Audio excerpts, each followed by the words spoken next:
What up, YouTube? It's your boy Banks, and we back in the building, you feel me?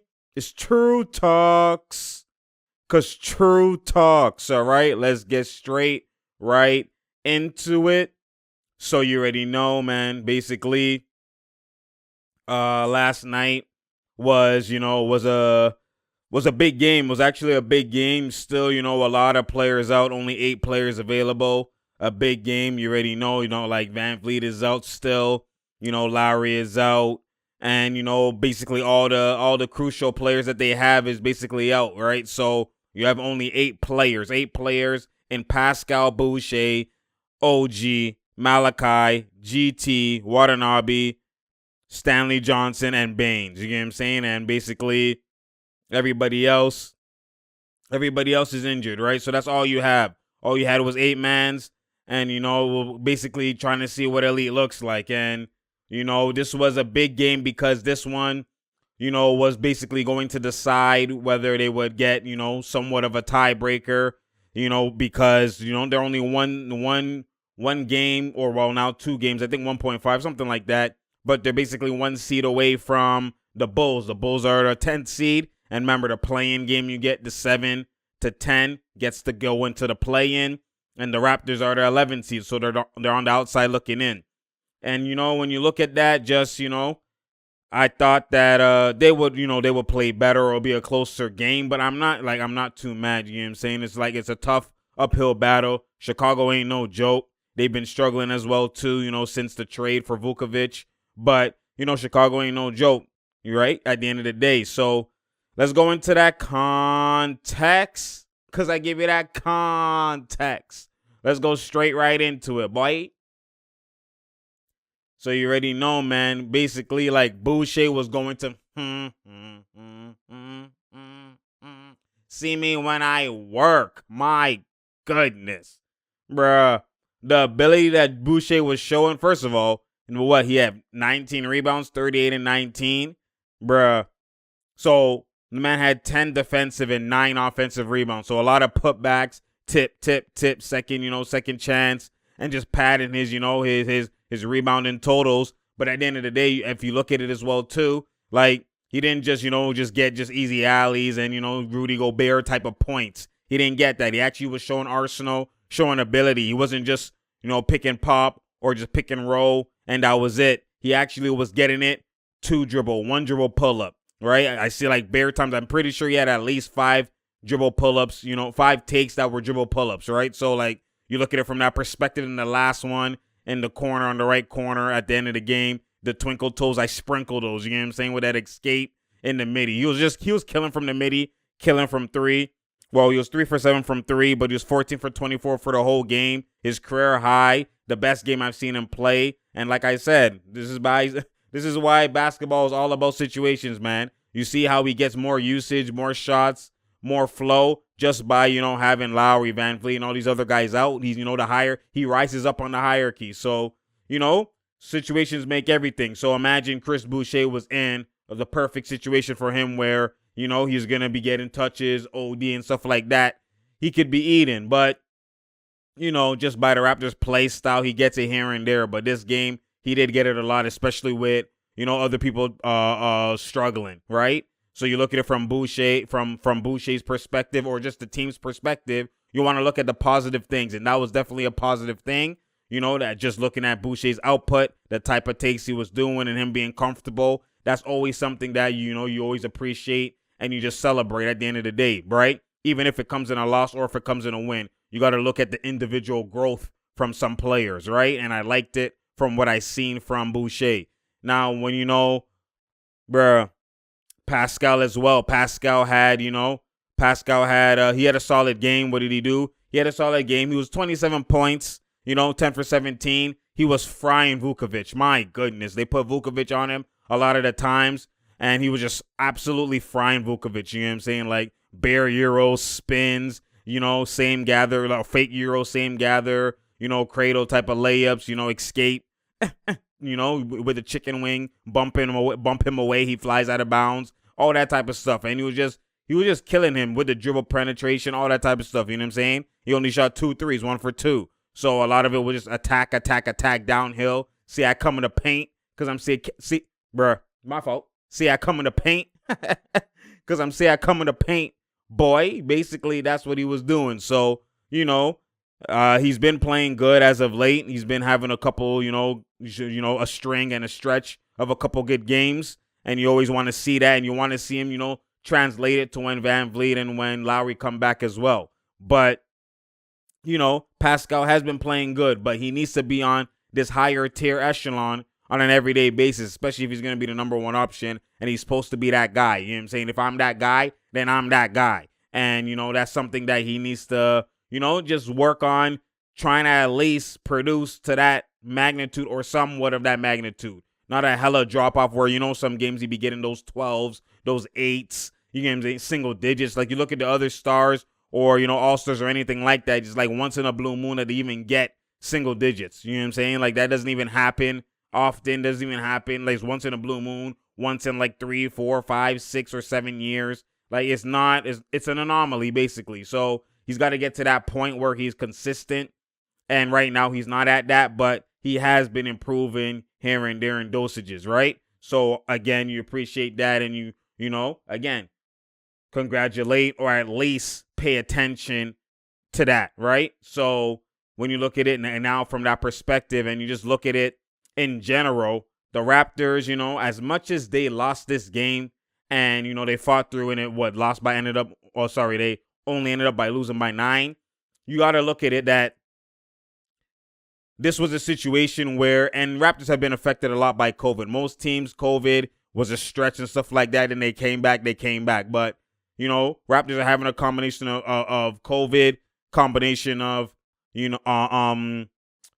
injuries, and then a combination of roster changes and stuff like that. So, it's just hard, man. It's hard to win with only 8 guys, especially for a team that's ready, that's going to take it serious. They have a shot creators. They have ability. They're trying to fine-tune their kinks, get ready for their play-in or, at least boost a little bit up or something, anything like that or in that nature. So, the Bulls, I only expected them to win. I didn't expect the Raptors to win. It would have been a shock if the Raptors won, given the circumstances.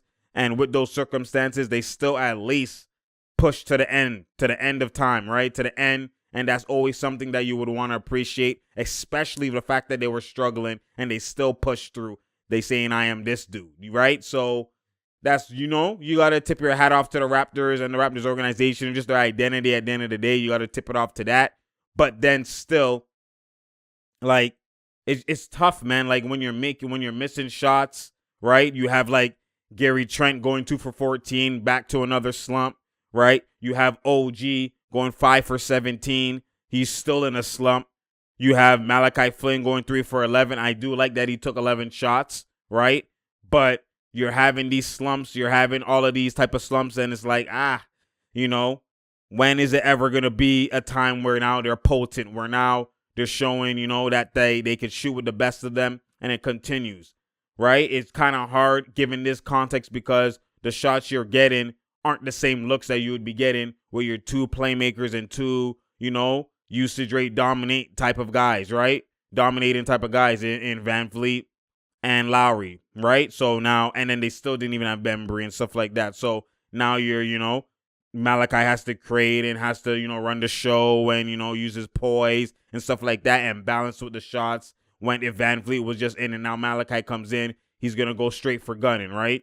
So a lot of things change based off of the lineups, based off of the context. But, at the end of the day, they still shot bad and they still find a way to at least uphold it for a little bit, at least make it respectable. So, again, kudos, hats or horns or whatever they want to say, horns off, sound off for the, for the Raptors, And another thing as well, too, bruh, like, you got to understand that when are they going to get healthy, right? When are the Raptors going to have no COVID? When are the Raptors going to get into that play where they can now make a push because the time is ticking, right? The time is ticking. You have let's see how many games they actually have. The time is actually ticking and it's reckless, right? So let's look at the standings right here real quick. And let's check it right now. The time is ticking. They're 11th seed. Like I said, they're 20-32. So they've played 52 games. There's 72 games this season, so they have 22 games left. I don't know if they're going to play all the ones they missed from COVID. I know this one was a COVID reschedule. But regardless, they should get their 72 games. And, you got 20 games left. Now's the time. You can't, there's no room for error right now. You got to make up ground. You got to go on a run. You got to change the dynamic and at least try to get in between the 7th and 10th seed, right? And to get into the play-in at least so you can see what you have in postseason, see who's who, at least let Gary Trent be in, Let's see how he moves in the postseason that affects the restricted free agency. Like, there's a lot of things that go at hand and kind of like, play out properly. So, again, we're just waiting for them to get healthy and waiting for them to at least have majority of their players back, even if it's Van Vliet and, the couple other ones, but at least have majority, or at least, a higher percentage where now you can at least get some type of sample size to kind of, rate or scout or see the play from the players and see who's going to translate to the next following year, right? So, this is a crucial stretch right here now, especially if now they're still out. If they're still out, you got to at some point, you got to turn it around. And, I'm hoping that they do that. But again, Chris Boucher was the positive. Pascal was the positive. Everybody else was struggling and was the negative. There were still positives in the fact that Malachi was taking the shots still and little things like that. But overall, I didn't like fully what, it's not that I didn't like. It's hard to like or hard to expect anything other than what they kind of guarantee knowing go to in terms of the superstars, right? Or in terms of the, Lowry and everybody else and Pascal and all that type of stuff. So, we'll see how that all goes. But, there is some news that has happened as well, too, which should help the last push. The last push should be helped with the Raptors, signing or expected to sign Khem Birch. I don't think it's actually official, but Khem Birch, he's a native Canadian player. He's, 28 years old, entering his prime. He's only been averaging 5 points, 5 rebounds, little things like that because his situation hasn't been blessed for him. But, he's been with the Orlando Magic. In case y'all, haven't been following him or haven't been seeing him, Khem Birch is a 6'9", small ball. Well, not small ball because a lot of these 6'9s play center anyways right now. But he's a forward center, basically a center, 6'9", 6'10", kind of like a Tristan Thompson type of center. That's literally what he is. He could rim protect. He could, catch alleys with the athleticism, punch, roll. He actually can shoot and float at the mid-range of 1-2.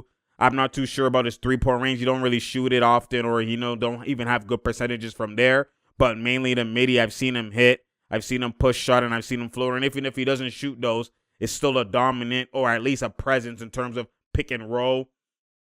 And, just rebounding, defensive rebounding, offensive rebounding, bodying up defensively, stuff like that, right?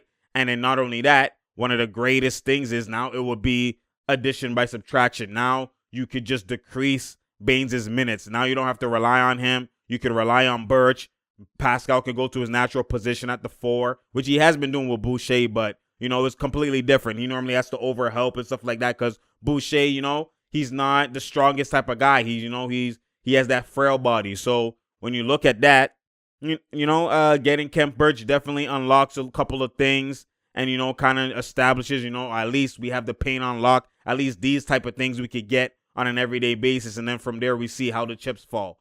And so, I'm just, I'm happy that they did that move. And that's what I was saying. For the Raptors, they're going to have to do a buyout market. And it's not going to be top tier guys because those top tier guys aren't going to want to, they're in the buyout for a reason. They want to go to a contender or they want to go to a team that's going to get the spotlight. So then now when they play, free agencies around the corner, stuff like that, those things and those business decisions is, something that, happens. But you got to look at it from this perspective as well, too. Khem Birch is somebody that it's the perfect situation for the Raptors looking for them and not going for the top tier. You look for these type of guys, especially Khem Birch. He has to be, he is, not has to be. He is an unrestricted free agent in this offseason. So the fact that he's an unrestricted free agent, it actually goes hand in hand. He's kind of like gonna have these 20 games are kind of gonna be his contract year. It's gonna kind of be similar to when Christian Wood, as of last year, when Drummond got traded, and then he started to try and snap and go on a spree and go on a run. That kind of helped him in his case for the offseason and for free agency. So Khem Birch is going to be looking to try and do the exact same thing. Obviously Christian Wood is the maximized version of him, snapping and going to the point where now people are like, you know what? I'm going to pay this guy in the offseason, or at least pay him a decent bag. He's trying to get any type of bag. So he's going to go hungry. He's going to be, try and snap. He's going to go full out. So that kind of energy is a guy you would want to sign, especially if you're trying to fix defense, if you're trying to fix boxing out, you're trying to fix rebounding, you're trying to fix, rim protection, those type of things, hedging, soft hedge, recover, all those little things. If you're trying to fix that, you know what I mean? At the end of the day, you always want to get a guy who has that energy and he needs to shine. And him being in this opportunity, and let's say he, all goes well and he, snaps in terms of people are kind of like, oh, geez, I could give him money. I could upgrade him to a role player. I can upgrade him and stuff like that. And when you look at it from that perspective, Khem Birch is going to be ready. He's going to be ready and going to be, trying to have that dog mentality, or going to have that dog mentality and fight it out, because he's betting on himself basically. Not really, because betting on yourself you choose, but it's his contract year. So he has to snap in these last 20 games, or at least try to. So, that was a great sign. And I know they signed somebody else. I forgot what his name was, from the G League, who was putting in work, and a similar type of big again as well too. But we'll see how it all plays out. But Khem Birch definitely can be, a plug and play, option right now. And, we'll see how that pans out overall.